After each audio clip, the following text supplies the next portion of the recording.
வணக்கம் ரேபிடோ கேப்டன்ஸ். நீங்கள் பார்த்துட்டு இருக்கிறது ரேபிடோ கேப்டன் கனெக்ட்.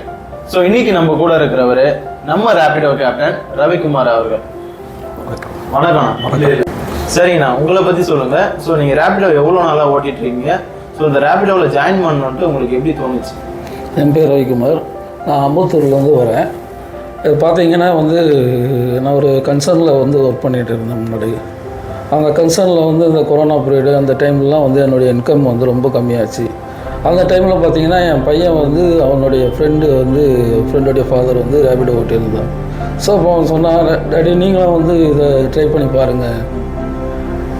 என்ன உடனே அந்த ஆப்பில் போய் அந்த என் சன் தான் எல்லா ஆப்பில் இருக்கிற எல்லா டாக்குமெண்ட்ஸ் எல்லாம் ரெடி பண்ணி கொடுத்து நீங்கள் ட்ரை பண்ணி பாருங்கள். ஏன் அது நீங்கள் கம்மியான சேலரிக்கெலாம் போயிட்டுருக்கீங்க, நீங்கள் இது ட்ரை பண்ணி பாருங்கள் அப்படின்னா சரி என்ன ட்ரை பண்ணி பார்த்தேன். ஸ்டார்டிங்கில் ஒரு லிமிட்டான ஏர்னிங் வந்தது. அதில் போக போக எக்ஸ்பீரியன்ஸ் ஆவா நான் இதை ஏர்னிங் எப்படி சம்பாதிக்கணும், எனக்கு அந்த வேலையோடைய அந்த ரேபிடோ ஓட்டுறதே எனக்கு பெஸ்ட்டாக ஆகிடுச்சு. ஆனால் ஏர்னிங் நல்லா இருக்குது. டெய்லி இன்கம் வந்துடுது எனக்கு கையில். அதெல்லாம் பார்த்தீங்கன்னா வீக்லி எனக்கு இன்சென்டிவ் வந்துடுது. அது யூஸ்ஃபுல்லாக இருக்குது. இன்சென்டிவ், வீக்லி இன்சென்டிவ் ப்ளஸ் அதுக்கப்புறம் பார்த்தீங்கன்னா மந்த்லி போனஸ் கொடுக்குறாங்க.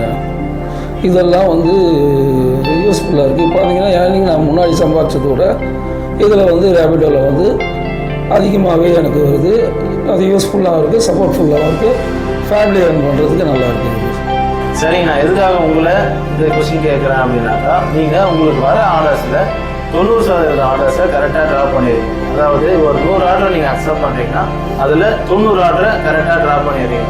ஸோ இது எப்படி உங்களால் மட்டும் முடியுது? உங்களோட அனுபவத்தை மற்ற கேப்டன்ஸுக்கு சொன்னீங்கன்னா ஹெல்ப்ஃபுல்லாக இருக்கும். ஒரு ஆர்டர் வரும்போது பார்த்தீங்கன்னா அந்த ஆர்டரில் எங்கே பிக்கப்பு எங்கே ட்ராப்ன்றது ஃபஸ்ட்டு பார்த்தோம்.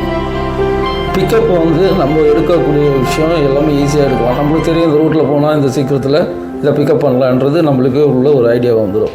ஃபஸ்ட்டு கஸ்டமருக்கு ஃபோன் பண்ணி இந்த மாதிரி ரேபிடோவில் பேசுகிறேங்க, இந்த மாதிரி உங்களுக்கு ஆர்டர் வந்திருக்கு, நீங்கள் எந்த இடத்துல இருக்கீங்க, நீங்கள் போட்ட பிக்கப் லொக்கேஷன் கரெக்டாக அப்படின்ட்டு கேட்பேன்.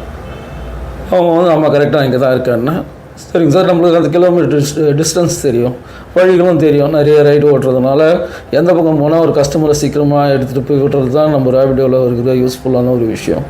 நான் இந்த செகண்டுக்குள்ளே வந்துடுறேன் சார். இந்த டைம் இப்போது ஒரு 1.5 கிலோமீட்டர் இருக்குதுன்னு பார்த்தீங்கன்னா ஒரு 2 மினிட்ஸ்க்குள்ளே வந்துடுவேன் சார்ன்ட்டு நான் ரீச் பண்ணிட்டு அது கரெக்டாக ரீச் ஆகிடுவேன். போயின்னா கஸ்டமர்கிட்ட ட்ராப் லொக்கேஷன் கேட்க மாட்டேன். அதே மாதிரி பார்த்தீங்கன்னா எக்ஸஸ் மணி கேட்க மாட்டேன். கஸ்டமருக்கு போயின்னா ஹெல்மெட் கொடுத்து அந்த ஹெட் கேப் கொடுத்து அவங்க கையில் ஹெட் கேப் கொடுத்து சார் இது போடுங்க, ஹெல்மெட்டோடைய அவசியத்தையும் சேஃப்டியும் அவங்களுடைய சேஃப்டியும் பற்றி ஃபஸ்ட்டு சொல்லுவேன். இல்லைன்னா அவங்க ஹெல்மெட் போட்டுருவாங்க. அதோடு அவங்கள எடுத்துகிட்டு போயிட்டு கரெக்டாக அவங்கக்கிட்ட எந்த ஒரு வார்த்தைகளும் பேசாமல் தேவையில்லாத வார்த்தைகள் பேசுகிறது இல்லாமல் அவங்களே பேசுனாங்கன்னா சரி கரெக்டாக அவங்கள சேஃப்டியாக வேகமாக போகாமல் கரெக்டாக அந்த சிட்டியில் டிராஃபிக்கில் எப்படி போகணுமோ ஒரு 30 கிலோமீட்டர்ஸ் 40 கிலோமீட்டர்ஸில் அழகாக சேஃப்டியாக எடுத்துகிட்டு போயிட்டு நம்மளுடைய முழு கவனம்லாம் நம்ம கூட பழகிற நம்ம சகோதரன் மாதிரியோ நம்ம பையன் மாதிரியோ அவங்கள நினச்சி கரெக்டாக எடுத்துகிட்டு போய் சேஃப்டியாக விட்டுறது தான் ஃபஸ்ட்டு ஒரு கேப்டனுக்கு நல்லதான். அந்த மாதிரி செய்கிறதுனால தான் என்னால் நிறைய இதில் அக்செப்ட் பண்ண முடியுது. அக்செப்ட் பண்ணுற விஷயம் ஈஸி. ஃபஸ்ட்டு யாராக இருந்தாலும் எங்கே பிக்கப் எங்கே ட்ராப்னு பார்த்துக்குங்க. ட்ராப் அவங்கள கேட்காதீங்க, ட்ராப் லொக்கேஷன் கேட்காதீங்க. ட்ராப் லொக்கேஷன் கிட்ட வரும்போது கரெக்டாக அவங்களே இங்கே இறங்கிப்பாங்க. இது ஆர்டர் எடுக்கிறதுக்கு எனக்கு வசதியாக இருக்குது. சரிங்கண்ணா, அடுத்த கொஸ்டின் பார்த்தீங்கன்னா, இந்த ரேபிடோவிலேருந்து வர வருமானம் உங்களோட லைஃப்பில் எந்த அளவுக்கு சேஞ்சஸ் கொண்டு வந்திருக்கு? ஸோ உங்களோட லைஃப்க்கு எந்த அளவுக்கு ஹெல்ப்ஃபுல்லாக இருந்தது?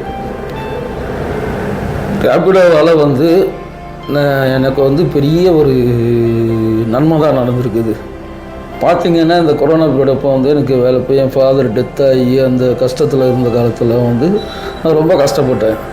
அதாவது பார்த்திங்கன்னா நான் ஒரு தனியாக தான் இருக்கேன், வீடு சொந்த வீடு இருக்கேன், ஆனால் தனியாக தான் இருக்கேன். அந்த டைமில் பார்த்திங்கன்னா என் பையனை படிக்க வைக்கணும், 2 பேருக்கு ஃபீஸ் கட்டணும்.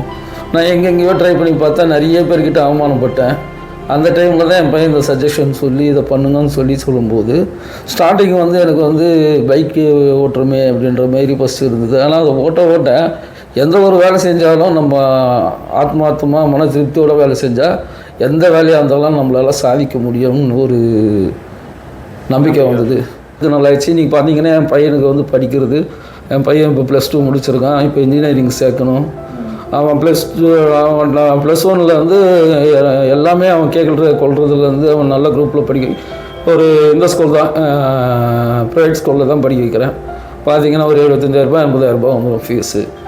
இந்த ரேபிடோ ஓட்டினதுனால தான் எனக்கு அந்த ஃபீஸ் கட்ட முடிஞ்சுது, டியூஷன் ஃபீஸ் கட்ட முடிஞ்சுது, அவனுக்கு கேட்க வேண்டிய மொபைல் வாங்கி கொடுக்க முடிஞ்சுது, எல்லாம் பண்ண முடிஞ்சுது. ஏன்னா இதில் பார்த்தீங்கன்னா ஏர்னிங் வருது. எனக்கு வீக்லி பார்த்தீங்கன்னா எப்படி இருந்தாலும் 9,000 10,000 ரீச் பண்ணிடுறேன். இன்சென்டிவ் வீக்லி இன்சென்டிவோடு சேர்த்து நான் இது ரீச் பண்ணிடுறேன். அப்படின்னும் போது ஒரு பார்ட் ஆஃப் த அமௌண்ட்டை வந்து ஒன்றுத்துக்கு எடுத்து வச்சுருவேன். இந்த வாரம் இவ்வளோ ஏர்னிங் வந்திருக்கு, இந்த வண்டிக்கு இவ்வளோ, இதுக்கு இவ்வளோ, வீட்டுக்கு இவ்வளோ இப்போ என்னால் வந்து பார்த்தீங்கன்னா இதெல்லாம் கடன் வாங்கி என்னால் வந்து கரெக்டாக கட்ட முடியுது இந்த ரேபிடோ ஓட்டுறதுனால. ஏன்னா ஏர்னிங் வர்றதுனால எனக்கு அந்த டைமுக்கு கரெக்டாக கட்ட முடியுது. இப்போ பார்த்தீங்கன்னா நீங்கள் இதில் வாங்கியிருக்க கடனில் கூட இஎம்ஐயில் ஒரு 2-3 பொருள்லாம் வாங்கியிருக்கேன், அதெல்லாம் கம்ப்ளீட் பண்ணியிருக்கேன். இப்போ அந்த பேங்க்காரனே எனக்கு வந்து கூப்பிட்டு கேட்குறான், உங்களுக்கு லோன் வாங்கிக்காங்கன்னு. இதுக்கு எல்லாத்துக்குமே காரணம் பார்த்தீங்கன்னா ரேபிடோவில் நான் சம்பாதிச்ச வருமானம், ரேபிடோ எனக்கு கொடுத்த ஒரு லைஃப் ஒன்றும் சொல்லலாம். அது ஓகேண்ணா. ஓகே, ரொம்ப சூப்பராக பேசுனீங்க. மற்ற கேப்டன்ஸுக்கு கண்டிப்பாக நீங்கள் ஒரு எக்ஸாம்பிளாக இருக்கீங்க. இதே மாதிரி தொடர்ந்து ரேபிடோவில் ரைட் எடுங்க, உங்களோட வருமானம் ரொம்பவே நல்லா இருக்கும். சரிங்களா? நன்றி. நம்ம ரவிக்குமார் அண்ணன் அவரோட அனுபவத்தை நம்ம கூட ஷேர் பண்ணிக்கிறாரு. கண்டிப்பாக இது உங்கள் எல்லாருக்குமே நல்ல எக்ஸாம்பிளாக இருக்கும்னு நினைக்கிறேன். ஸோ மீண்டும் அடுத்த வாரம் நம்ம ரேபிடோ கனெக்டில் இன்னொரு கேப்டனோட உங்களை சந்திக்கிறேன். நன்றி.